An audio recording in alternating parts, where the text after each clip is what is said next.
C'est une belle confession de foi que nous venons de chanter. Christ me gardera. Il nous fait la promesse qu'il va nous garder. Qui d'entre vous aime les contes de Disney? Tout le monde. Vous aimez Cendrillon, même si vous êtes âgé comme moi. Un peu plus, je peux dire un peu plus âgé. On aime regarder Cendrillon. On aime regarder La Belle et la Bête, n'est-ce pas? Mais l'histoire que nous allons regarder, l'histoire de Ruth ressemble à un conte de Disney. La seule chose, il n'y a pas de méchant là-dedans. Orpa et le proche parent ne jouent pas de rôle de méchant. Ce matin, j'aimerais regarder avec vous Ruth, femme de valeur et ancêtre de David et de Jésus. Et juste avant de commencer, d'entrer dans le texte, savez-vous que l'ordre traditionnel des livres de la Bible que nous avons aujourd'hui nous vient de la Septante. Nous avons le Pentateuque, Josué, Juge, etc. Ça nous vient de la Septante. Mais dans la Bible hébraïque, le livre de Ruth, lui, est rangé dans la 3e section. La Bible hébraïque est composée de 24 livres. Mais nous autres, on a 39 parce qu'on a mis 1 Samuel, 2 Samuel, 1 roi, 2 rois, mais eux, ils ont mis tout ça ensemble. Il y en a 3 sections. Il y a la Torah, il y a les prophètes, et il y a les écrits. Le livre de Ruth se trouve parmi les écrits. On appelle ça, le livre de Ruth appartient aux 5 rouleaux qui étaient lus lors des 5 fêtes religieuses. Celui de Ruth était surtout lu lors de la fête de la Pentecôte, la fête des semaines. Le livre de Ruth est juste placé après le livre des Proverbes. Rappelez-vous, notre frère on a lu le livre Proverbe 31 la semaine dernière. Proverbe 31 se termine par un poème de la femme de valeur. Ruth est un excellent modèle de la femme de valeur. Et c'est ce que je veux voir avec vous aujourd'hui. Comme vous le savez, depuis janvier, on est en train de regarder des femmes dans la Bible qui ont joué un rôle dans le plan de la rédemption. Le texte que nous allons voir, on va parler des 4 chapitres de Ruth. Nous allons diviser le texte en 3 parties. D'abord, nous allons voir dans le chapitre 1 que Ruth s'attache à Noémie. Dans le chapitre 2, nous allons voir Ruth rencontre Boaz. Et dans les 2 derniers chapitres, nous allons faire quelques différences dans certaines versions. On va voir Ruth épouse Boaz. Courbons-nous pour la prière avant de commencer. Père du ciel, nous te remercions pour ta parole. Merci du fait que de toute éternité, tu voulais que nous soyons avec toi. Tu as voulu, Seigneur, nous sauver et tu as pris l'initiative. Tout de suite après la chute, il y avait un plan de rédemption pour l'homme pécheur. Et tu l'as démontré à travers toute la Bible, comment toi, tu cherches l'homme. Merci, Père, de nous avoir attirés vers toi. Et notre frère l'a bien dit tantôt dans sa prière, notre salut ne dépend pas de nos œuvres, ni de ce que nous avons fait, de ce que nous pouvons faire pour toi. Notre salut dépend de ce que Jésus a déjà fait pour nous à la croix. Merci, Père. Nous te louons. Et ce matin, nous allons ouvrir ta parole. Accorde-nous encore ton Esprit Saint, ta grâce, non seulement pour dispenser ta parole avec amour, mais aussi avec hardiesse. Et à ton peuple, pour entendre ta parole, Seigneur, ouvre leur cœur pour comprendre et aussi donne à chacun de nous la force de la mettre en pratique dans nos vies. C'est notre prière au nom de Jésus. Amen. On va voir. Notre frère a lu tantôt le premier chapitre. Ruth s'attache à Noémie. Juste survol, l'histoire se déroule à l'époque des juges. L'époque des juges, c'est probablement durant le XIVe siècle avant Jésus-Christ. Si vous lisez le livre des Juges, vous allez voir, c'était une époque d'apostasie, une époque de décadence morale et spirituelle en Israël.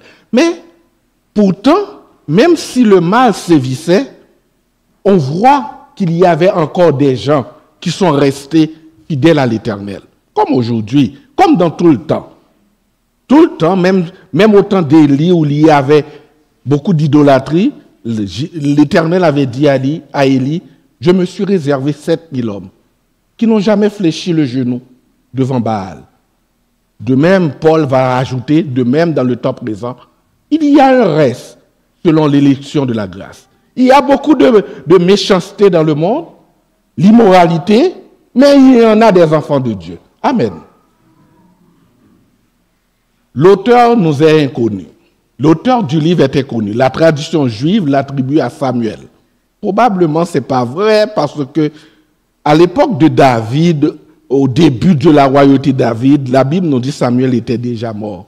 Probablement, on ne sait pas. Le chapitre 1 sert d'introduction au récit et montre comment 3 femmes vont devenir veuves. Orpa et Ruth, des Moabites, et leur belle-mère, Noémie.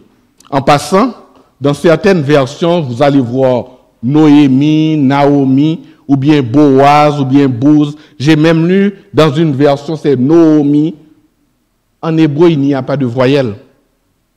C'est pour cela qu'il y a diverses façons, ça dépend de la version orale. Il n'y a pas de voyelle en hébreu. C'est pour cela qu'on utilise divers termes. Certains vont dire Naomi, d'autres versions vont dire Noémie. C'est tout à fait correct. Il faut comprendre qu'à cette époque, les femmes n'étaient pas éduquées. Ce n'est pas notre époque. Et les femmes ne faisaient pas de commerce non plus. Les veuves étaient souvent réduites soit à l'esclavage, ou bien condamnées à vivre dans la misère, ou bien s'il faut manger, il fallait se prostituer.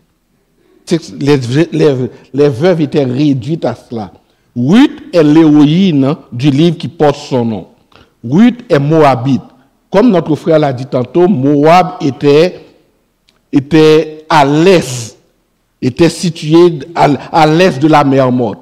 On sait tous que Moab est né d'une relation incestueuse entre Lot et sa fille aînée selon Genèse 19, verset 36. D'après Nombre, verset 29, Moab était hostile à Israël.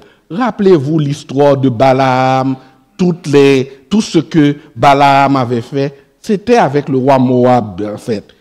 Les Moabites adoraient le dieu Kémosh. D'après 2 Rois, chapitre 3, le verset 27, ils sacrifiaient, ils faisaient le sacrifice d'enfants. Donc, c'était une raison de plus pour laquelle Dieu avait demandé à Israël de ne pas suivre ces courants-là. Le mariage avec les Moabites n'était pas interdit dans la Bible. Parce que Moab ne faisait pas partie du peuple de Canaan. Ce n'était pas formellement interdit. Mais leur rôle néfaste à l'égard d'Israël et leur interdiction d'entrer dans l'assemblée de Dieu ne conseillait pas, ou bien je disais que ce n'est pas interdit, n'encourageait pas, voilà le mot que je cherchais, n'encourageait pas de telle union. Mais si vous lisez dans Deutéronome 7, verset 3, Moab ne faisait pas partie du peuple de Canaan. Donc, ce n'était pas interdit formellement d'épouser une Moabite.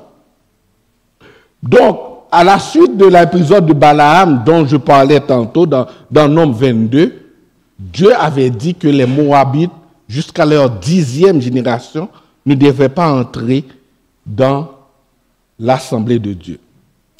Je vais apporter un bémol d'abord, un premier bémol ici. Certains commentateurs et certains même pensaient que tous les malheurs qui a frappé Noémie, c'est parce qu'il s'était rendu à Moab. Lisez bien le texte. Le texte n'en parlait même pas. Le texte ne disait pas c'est parce que la famille Elimelech s'était rendue à Moab. Et je vais vous dire, il y en a beaucoup de textes qui ont montré, d'autres serviteurs de Dieu se sont rendus en terre païenne et l'Éternel ne les a pas repris. D'abord, lisez Genèse 12. D'ailleurs, généralement, la famine oblige souvent certaines populations à émigrer sur un territoire plus favorable. Genèse 12 nous montre Abraham, qui était déjà en Canaan, à cause de la famine, a décidé d'aller en Égypte. L'Éternel n'a jamais repris Abraham. Genèse 26, Isaac a fait la même. Mais Isaac s'était rendu chez les Philistins encore à cause de la famine. L'Éternel n'avait jamais repris Isaac, et le texte ne nous dit pas que Isaac avait mal agi. D'autres textes nous disent la même chose. Rappelez-vous, David. David s'était réfugié chez les Philistins. Malgré le fait que David avait tué leur héros. Pour échapper à Saül, David s'était rendu chez les Philistins. Dans 1 Samuel 27. Là encore, on ne nous a pas dit que l'Éternel avait reproché à David de s'être rendu chez les Philistins. Le prophète Élie, sous les ordres de l'Éternel, était allé vivre à Sarepta en Sidon. Et pour se faire nourrir par une veuve lors d'une sécheresse en Israël. Et je pourrais continuer avec le prophète Élisée dans 2 Rois, chapitre 8. Le prophète Élisée a conseillé à la Sunamite, dont il avait ressuscité son fils, d'aller chez les Philistins parce qu'il y avait une famine. Dire que c'est à cause de la famine, je trouve que c'est un peu tiré par les cheveux. Pourquoi? Parce que le texte ne le dit pas. Parce que le malheur peut frapper à tout moment. Que vous serviez ou non l'Éternel, le malheur peut frapper. Ce n'est pas parce qu'un malheur nous arrive, ça veut dire qu'on est infidèle. Et la mort peut frapper à tout moment, que vous ayez 10, 15, 20, 40, 100 ans. Donc, Noémie a décidé de se rendre à cause de la famine à Moab. Une autre chose, dans le premier chapitre, c'est tout à fait normal que Noémie encourage ses deux belles filles à rester dans leur pays, au milieu de leur peuple, de leur langue et de leur culture. Là encore, j'ai entendu certains juger Noémie, reprocher Noémie, parce qu'ils disent, oh, Moab adorait de faux dieux, Noémie a encouragé à ses filles de retourner à ces faux dieux. Il faut faire encore attention. Mettez-vous à la place de Noémie, une vieille dame avec deux jeunes filles. Vous allez retourner avec eux dans votre pays. D'abord, ce serait à Noémie de prendre soin de ces deux filles, de ces deux belles filles. Elle est vieille. Elle est vieille, elle ne peut pas. Plusieurs raisons pourraient pousser Noémie à prendre une telle décision. Les deux filles sont étrangères. Hein? Elles sont étrangères. Elles sont moabites. Elles vont subir le rejet en Israël. Parce que Moab était hostile à Israël. Deuxièmement, Noémie ne pouvait pas subvenir à leurs besoins, car elle est vieille. Ce serait aux filles de subvenir aux besoins de Noémie. Ce serait aux deux belles filles de subvenir aux besoins de Noémie. Comme je vous le dis, les veuves étaient condamnées à gagner leur vie en faisant un travail probablement humiliant. Ensuite, elles sont encore jeunes. D'après le texte que notre frère a lu, elles sont encore jeunes. Noémie leur dit de retourner dans l'espoir qu'elles puissent avoir un nouveau mari.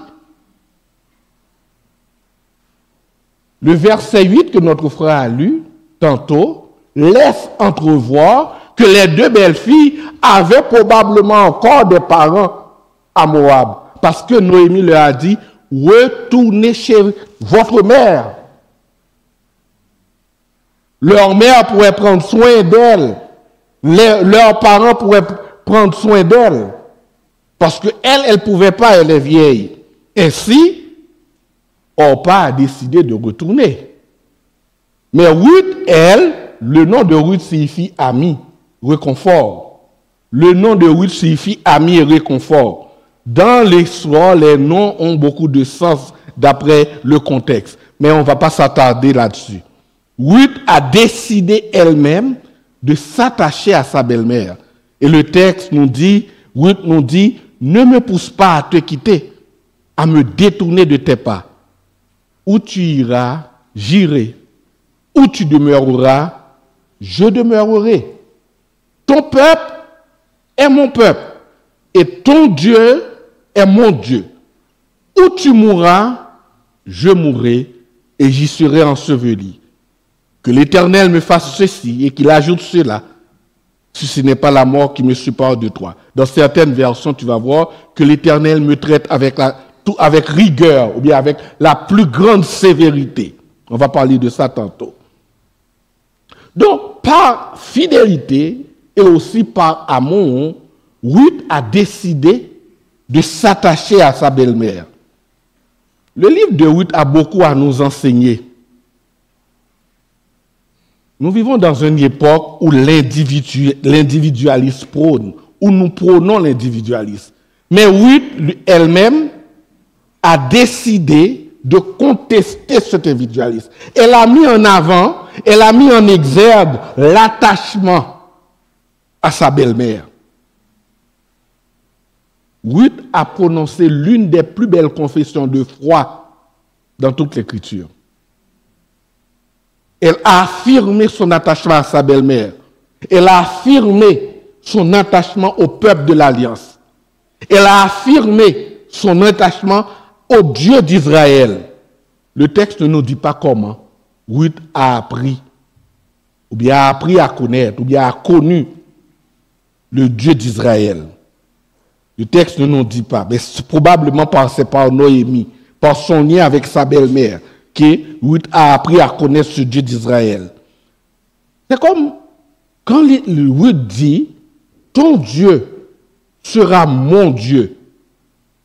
C'est comme elle décide à mettre sa vie et sa destinée entre les mains d'un Éternel qu'elle a appris à connaître de Noémie.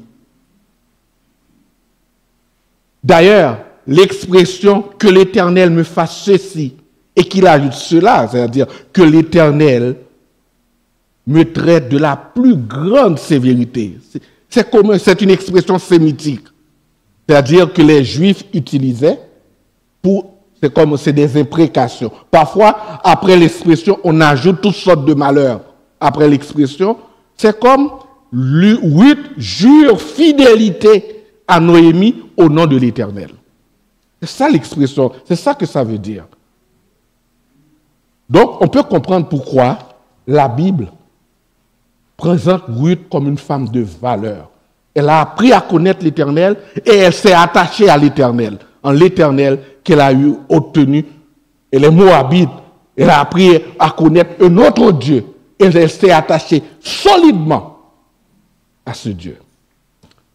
Voyons le deuxième point. Ruth rencontre Boaz.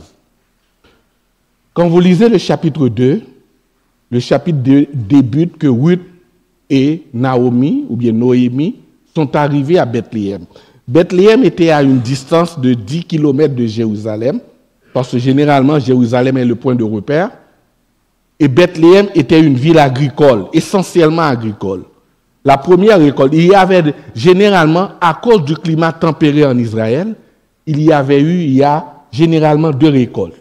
La première se fasse au printemps et l'autre en automne. La première, donc, quand on parle de la moisson de l'orge, ça se fait au début du printemps, au printemps. Une vieille tradition qui découlait de la loi de Moïse voulait que les propriétaires terriens laissent généreusement une partie de ces produits dans leurs champs. Dieu avait dit dans Deutéronome 24, les versets 19 à 21, quand vous allez récolter, laissez pour les... Depuis le début, Dieu avait souci des veuves et des orphelins. D'ailleurs, la Bible présente l'Éternel comme le Dieu des veuves et des orphelins. Dieu avait toujours eu souci des pauvres. Parce que quand on dit les veuves et les orphelins, c'était des pauvres. Dieu avait dit de laisser une partie de la récolte. Quand l'olivier, quand vous allez récolter, ceux qui sont tombés, laisse-les. C'est ce que Dieu avait dit dans Deutéronome 24. Ce reste-là servait de nourriture pour les pauvres. Donc, on comprend aisément que Ruth a pu donc sortir et ramasser les épis derrière les moissonneurs dans un champ non loin de Bethléem. Le récit révèle que Ruth était une travailleuse infatigable. Ruth 2, verset 7 dit, « Elle ne s'arrête pas de la journée pour se reposer. » C'est un lien direct avec Proverbe 31. Lisez Proverbe 31, vous allez voir. C'est un lien direct. Proverbe 31 disait la même chose. On fait le lien avec.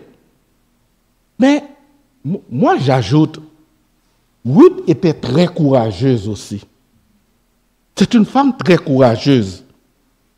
Car, célibataire, elle risquait gros en se lançant dans ce genre de travail. À notre époque d'aujourd'hui, nous vivons dans une période où les femmes sont exploitées de manière terrible dans notre société. Mais à cette époque, les choses n'étaient pas meilleures. À l'époque de Ruth, la situation n'était pas meilleure. Les femmes étaient considérées comme des biens. Et si elles n'avaient pas de mari ou bien de descendants masculins pour les protéger, elles étaient soit abusées, soit rejetées. En d'autres termes, Ruth aurait été une cible facile pour des hommes qui exploitent les autres. Mais au lieu de cela, Dieu a manifesté sa grâce au travers d'un homme bienveillant, riche et juif appelé Boaz ou bien Bouz. D'ailleurs, dans Ruth chapitre 2, le verset 1, on dit que Boaz était un homme riche et puissant. Le mot hébreu qu'on a traduit par puissant est le même mot qu'on a dit dans Ruth 3, verset 11, pour dire de Ruth qu'elle est une femme de valeur. C'est le même mot. On aurait dû dire Boaz était un homme de valeur, mais on l'a traduit par puissant dans nos versions. Les femmes de Bethléem ont vu en Ruth une femme de valeur. Les femmes de Bethléem ont parlé de Ruth, comment elle a pris soin de sa belle-mère. Ruth avait un bon témoignage auprès des femmes de Bethléem, auprès des gens. Lisez le livre. Et à cause de sa réputation, même si Ruth est une immigrée, Boaz lui témoigne du respect et de la reconnaissance pour ce qu'elle a fait pour Noémie. D'ailleurs, le verset 12, Ruth 2, verset 12, écoutez ce que Boaz dit à Ruth. Que l'Éternel te rende ce que tu as fait. Que ta récompense soit complète de la part de l'Éternel, le Dieu d'Israël, sous les ailes de qui tu es venu te réfugier. À ce moment-là, Boaz ne savait pas qu'il allait être le mari de Ruth. Amour pur. Ce n'est pas les histoires d'Hollywood qu'on parle là. Ce n'est pas les films d'Hollywood qu'on parle là. Pur amour, attachement pur, sans histoire de sexe, sans histoire de convoitise, etc. Amour désintéressé. On a vu ce qu'elle a fait.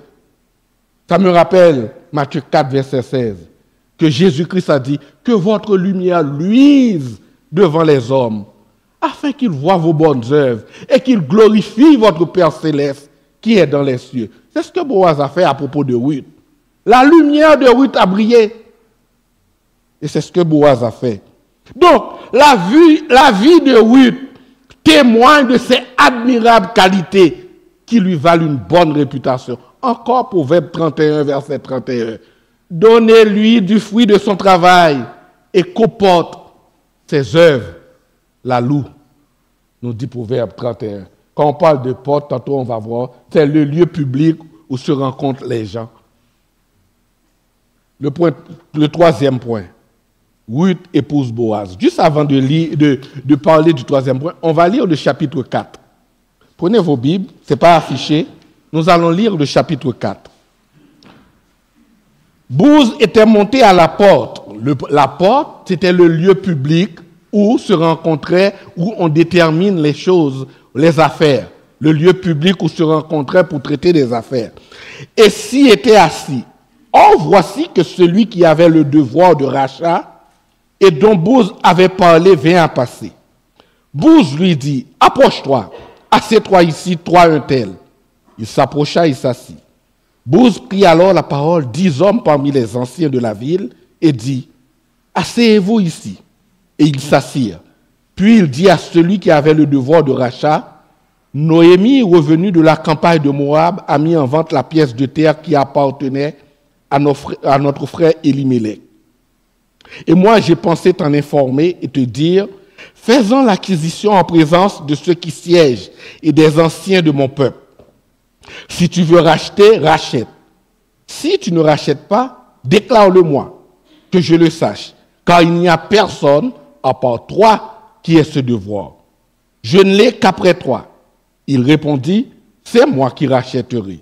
Boaz dit, le jour où tu acquéras le champ de la main de Noémie, j'aimerais mettre l'accent sur ce verset. Le jour où tu acquéras le champ de la main de Noémie, tu l'acquéras, ou bien tu acquéras le champ en même temps de Ruth. Ce n'est pas tu acquéras Ruth, tu acquéras le champ.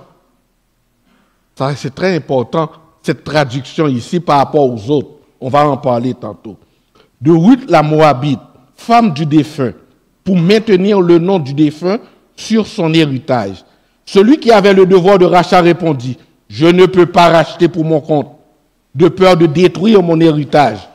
Rachète pour toi ce que j'ai le devoir de racheter, car je ne peux pas racheter. » Autrefois, en Israël, pour valider une affaire quelconque relative à un rachat ou à un échange, on ôtait sa sandale et la donnait à l'autre, et cela servait d'attestation en Israël. Probablement, quand on écrit le texte, cette coutume n'était plus en vigueur. C'est pour cela qu'on dit autrefois. Cette coutume n'était plus en vigueur à cette époque. Celui qui avait le devoir de rachat dit donc à Boaz, fais l'acquisition pour ton compte, et il ôta sa sandale. Alors Boaz dit aux anciens et à tout le peuple, vous êtes témoins aujourd'hui que j'ai acquis de la main de Noémie tout ce qui appartenait à Élimélec, et à Kilion, et à Malon, et que je me suis également acquis pour femme Ruth la Moabite, femme de Malon, pour maintenir le nom du défunt sur son héritage, et pour que le nom du défunt ne soit pas retranché d'entre ses frères et de la porte de sa ville. Vous en êtes témoins aujourd'hui. Tout le peuple qui était à la porte et les anciens dirent, nous en sommes témoins, que l'Éternel donne à la femme qui entre dans ta maison d'être comme Rachel et Léa, qui toutes deux ont bâti la maison d'Israël. Deviens puissant à Ephrata et fais-toi un nom à Bethléem.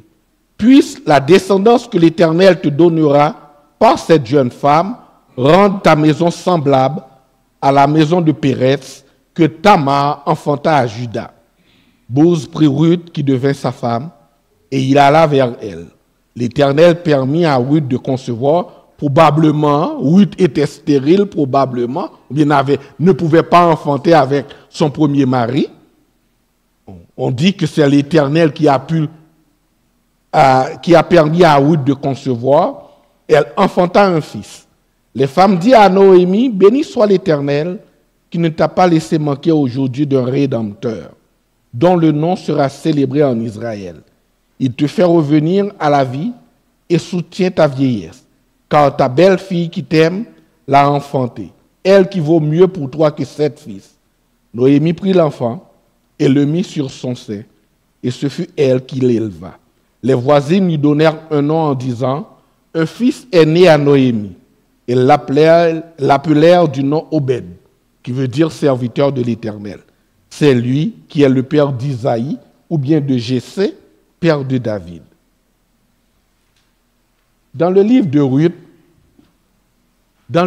Ruth, pour bien comprendre le livre, il y a beaucoup de coutumes qu'il faut placer dans le contexte de l'époque pour bien comprendre le texte.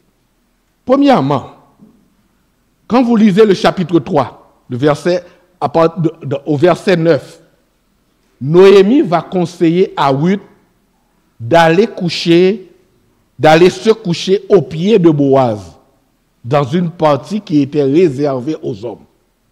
Je ne sais pas combien de prédicateurs qui ont dit que Noémie est une peste, Noémie est immorale, Noémie a envoyé Ruth coucher avec Boaz.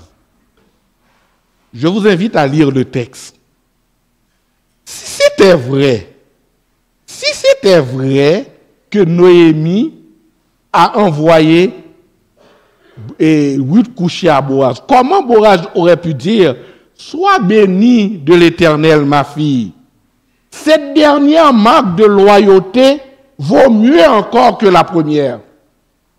Quand tu n'as pas recherché de jeunes gens, pauvres ou riches, et Boaz ajoute, tu es une femme de valeur. Si c'était pour coucher avec lui, Boaz n'aurait pas tenu un tel langage. Soyez honnêtes. Boaz n'aurait pas dit, sois béni de l'Éternel. Parfois, toi et moi, nous avons besoin d'enlever la pensée hollywoodienne dans notre tête quand on parle de l'amour. Il faut enlever cette tendance pour se consacrer. Qu'est-ce que la Bible nous parle de l'amour réel? Le vrai amour, ce que la Bible dit. Ce que la Bible dit à propos de l'amour. Il n'y a aucune question de relation sexuelle dans le texte. Ruth a voulu dire par là à Boaz qu'elle accepterait de devenir sa femme si Boaz faisait valoir son droit de rachat. Quand Ruth disait « Étends ton aile sur ta servante », je vous invite à lire Ézéchiel 16, verset 8, où l'Éternel parlait de Jérusalem. Il a dit « J'ai étendu mon aile sur toi » pour parler de mariage, pour parler d'engagement. D'après Ézéchiel 16, verset 8. D'ailleurs, Boaz a tellement compris la requête de Ruth que Boaz a pris ça pour un compliment. Il a dit, tu n'as pas cherché les jeunes, probablement à cause de la différence d'âge, c'est vers moi que tu es venu. Mais Boaz va évoquer, parce que Boaz aussi était un homme de valeur, qui veut respecter les principes, qui veut respecter les procédures. Ce n'est pas qu'il ne veut pas, mais il y a avant moi un plus proche parent. On va laisser faire les choses selon les règles de l'art. Deuxièmement, il faut séparer dans le livre de Ruth le lévira et le parent rédempteur. Il faut faire une dichotomie séparée entre le lévira et le parent rédempteur. Le droit de rachat, qu'on appelle encore le parent rédempteur, revient à 23 reprises dans le livre de Ruth. Comme je l'ai dit tantôt, en Israël ancien, les veuves étaient condamnées à vivre dans la prostitution, dans la pauvreté, dans l'esclavage. Mais Dieu avait déjà prévu une manière de protéger les veuves. C'est pourquoi, dans Deutéronome 25, verset 5, il dit, lorsque des frères habiteront ensemble, et j'ai bien dit, des frères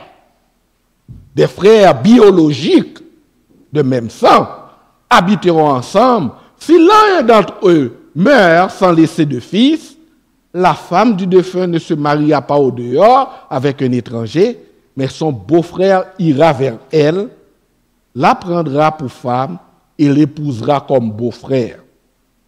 C'est ce qu'on appelle le mariage lévira ou bien lévira. Le mot lévira vient du latin lévir. Et le mot lévir veut dire frère du mari. Dans Ruth, les éléments ne nous permettent pas de conclure que c'était le lévira. À moins qu'il fallait que Boaz soit frère de Mahlon. Ou bien, à moins qu'à cette époque, on en fait une application beaucoup plus large. Le lévira concerne les frères de sang. C'est plutôt la loi du parent rédempteur et non du lévira qui s'applique dans Ruth. Le parent rédempteur, c'est quoi? C'est que la loi interdisait, la loi de Moïse interdisait la transmission de l'héritage d'une tribu à une autre. Lisez Nombre 36, vous allez comprendre. Dans Nombre 36, verset 7, Dieu avait interdit aux filles de la descendance de Makir, de Manassé, d'aller, parce que leur père, je pense que c'est Shephélophad, j'ai oublié le nom, leur père avait uniquement des filles, pas des garçons. Les filles avaient demandé à Moïse, notre père est mort. Parce que, encore une fois, l'héritage passait à l'héritier, pas aux héritières, ni à l'héritière. L'Éternel va dire à Moïse, non, donne l'héritage aux filles et demandez aux filles de marier avec des gens dans leur tribu pour que, si elles se marient à quelqu'un d'une autre tribu, parce que l'héritage va passer à une autre tribu. Dieu ne veut pas ça. Dieu voulait que l'héritage reste dans la tribu. Mais quand vous lisez, d'ailleurs, c'est pourquoi la propriété d'Elimelech devrait être rachetée par un proche parent. Mais quand vous lisez dans Lévitique 25, quand on parle de droit de rachat, se marier à l'épouse du défunt ne faisait pas partie des obligations du Rédempteur. Se marier à l'épouse du défunt ne faisait pas partie des obligations du Rédempteur. Donc, on peut comprendre mieux le texte de Ruth quand on voit que Boaz, lui, voulait Ruth. Même s'il voulait pas, même si l'autre rachète le terrain. Boaz voulait Ruth. Boaz a vu en Ruth une femme de valeur, une femme ayant des qualités. Boaz voulait Ruth. Et le chapitre 4 qu'on a lu tantôt, on voit clairement dans le verset 5, le débat, ce n'était pas une transaction en tant que dit, telle, parce que c'est Boaz qui conduit le débat.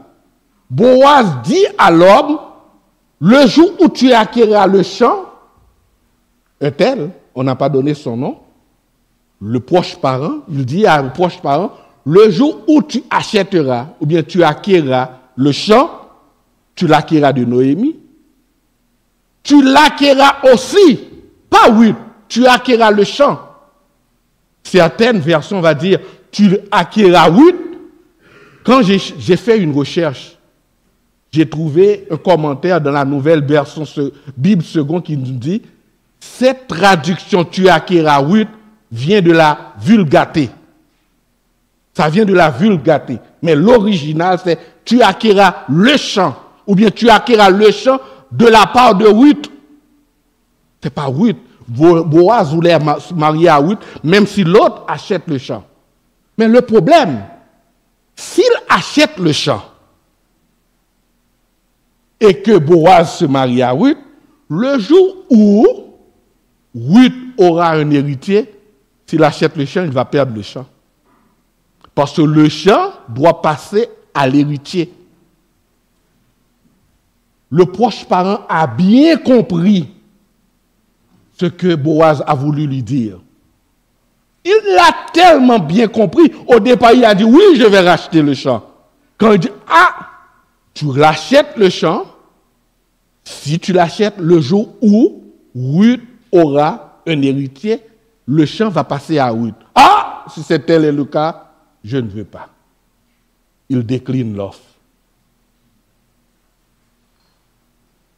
C'est pourquoi que Boaz, devant les témoins, devant les anciens, devant tout le monde, Boaz dit, vous voyez, il a décliné l'offre, moi maintenant, je peux faire droit de mon devoir de rachat.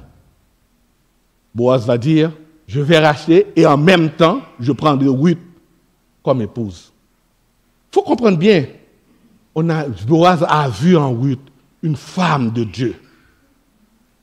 C'est pour cela, Boaz aussi est attaché à Ruth. Finalement, il y a la cérémonie de sandales. La cérémonie de sandales c'était un acte symbolique. Il faut comprendre, à cette époque, il n'y avait pas de notaire. On n'avait pas encore de notaire. Donc, pour conférer le droit à quelqu'un, on ôta les sandales. On le donna à quelqu'un.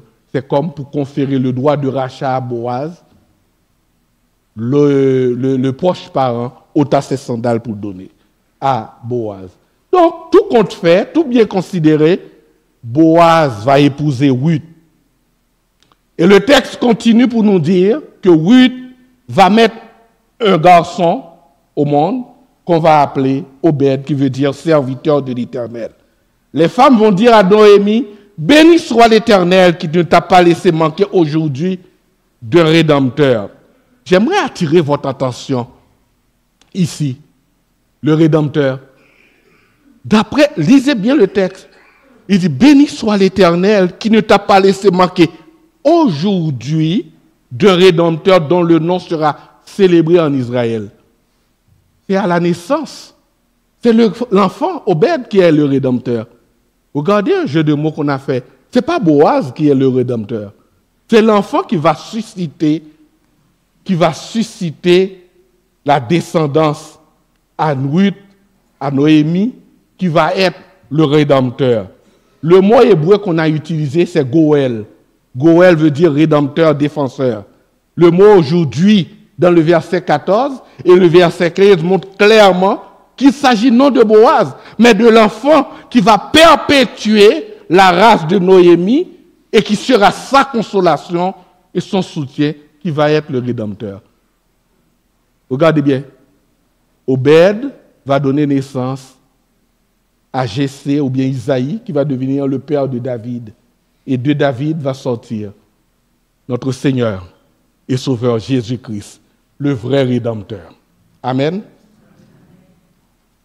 Faisons quelques éléments d'application de ce texte pour terminer. La première application qu'on voit dans le livre de Ruth, on voit la providence de Dieu. Ça, moi, je veux mettre beaucoup l'accent, en tant que calviniste, je mets beaucoup l'accent dessus, la providence de Dieu.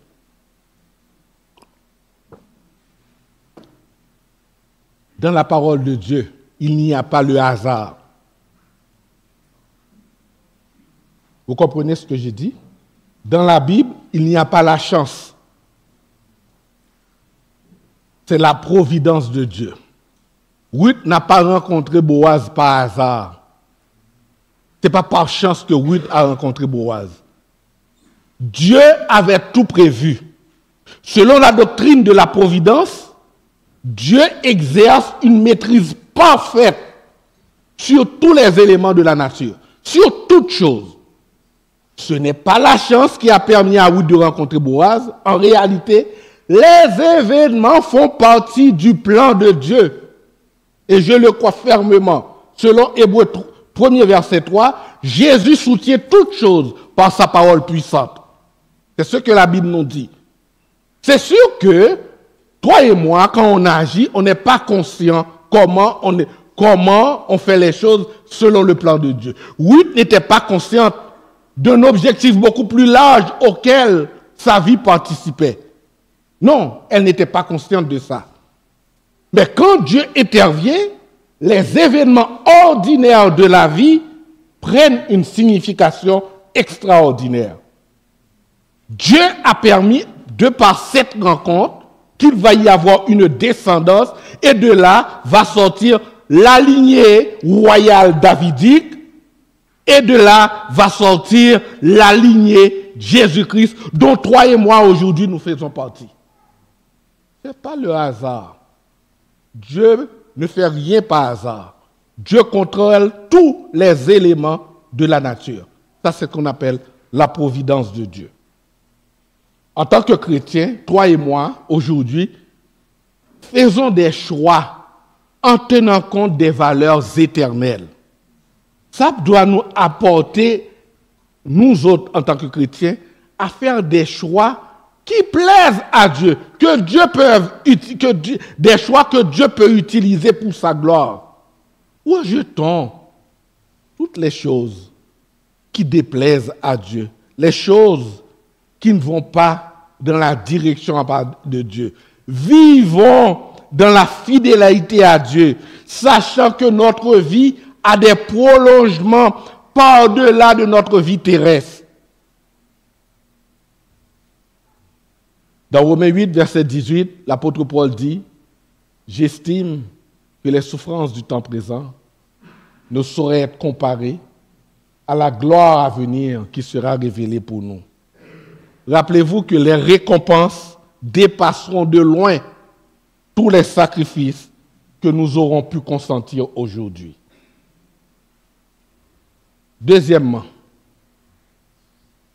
le livre de Ruth souligne la grâce de Dieu. Je vous ai dit tantôt que Ruth était une Moabite.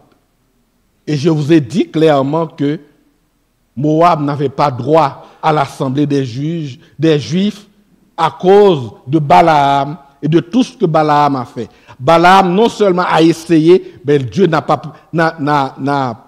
permis à Abraham de maudire le peuple. À la fin, savez-vous ce que Balaam a fait?